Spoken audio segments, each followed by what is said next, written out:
क्या time travel मुमकिन है?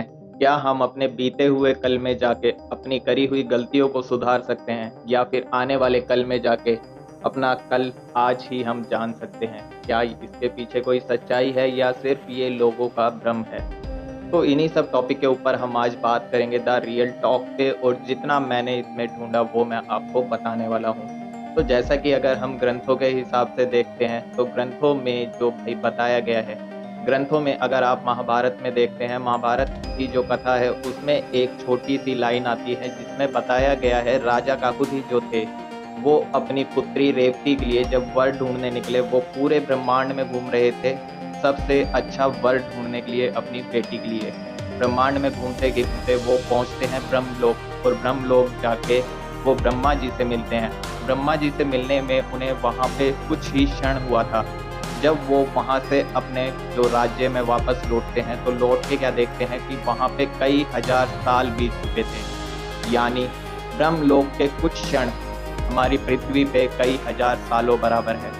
इसी तरह से अगर आप साइंस में देखते हैं तो साइंस में भी एल्बर्ट आइंस्टाइन ने टाइम रिलेटिविटी का जो थ्योरी रिलेटिविटी है वो आपको मिल जाएगी। अगर आप चाहें तो थ्योरी रिलेटिविटी जाके आप गूगल पे भी सर्च कर सकते हैं। एल्बर्ट आइंस्टाइन की जो थ्योरी थी उसमें उन्होंने यही बताया है कि कोई इंसान अगर रोशनी की गति से यानी एनर्जी की गति से अगर हाई ट्रैवल करता है तो उसके कुछ क्षण हम जैसे नॉर्मल लोगों के लिए सालों बराबर होंगे, यानी कहीं ना कहीं टाइम ट्रैवल जो है वो भाई मुमकिन है।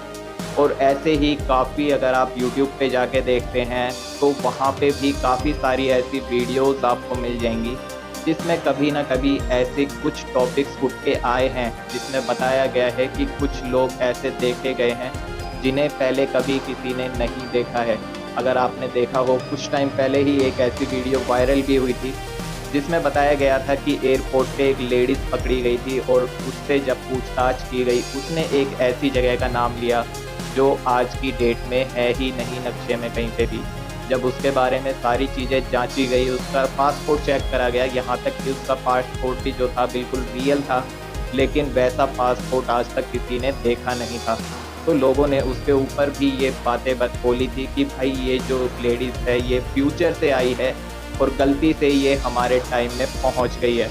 कुछ टाइम जैसा कि उस वीडियो में बताया गया कि उसे कुछ टाइम के लिए जेल में भी रखा गया था कि अगले दिन जाके उससे पूछताछ करेंगे, लेकिन जब सुबह वहाँ पे पहुँचते हैं तो जेल से वो लड़की एक जादू की तरह गायब हो जाती है, वहाँ पे कुछ भी नहीं मिला। तो ऐसे बहुत सारी जो भाई चीज़ें हैं जो कहीं ना कहीं इशारा करती है कि टाइम ट्रैवल हकीकत है, और हकीकत कहीं ना कहीं हो भी सकती है, क्योंकि जैसा कि हमारे ग्रंथों में जो भी चीज़ें लिखी हुई हैं वो कहीं ना कहीं आज की डेट में साइंस भी मान रही है। अगर आप जाते हैं और पढ़ते हैं भाई हनुमान जी के बारे में, तो हनुमान जी ने जो सूर्य की दूरी बताई थी पृथ्वी से, आज की डेट में साइंस भी सेम टू सेम वही दूरी सूर्य की बताता है पृथ्वी से। तो कहीं ना कहीं जो चीज़ें ग्रंथ में है वो सारी चीज़ें भाई सच निकलती जा रही हैं। जो आज की डेट में साइंटिस्ट ढूंढ रहे हैं वो उन सब चीज़ों के जवाब हमारे ग्रंथों में कई हजार सालों पहले ही लिख दिए गए थे। तो आज के टॉपिक में बस इतना ही। नेक्स्ट वीडियो में फिर दोबारा आपसे मिलूंगा एक दो शानदार टॉपिक के साथ। तब तक के लिए बाय, जय श्री श्याम।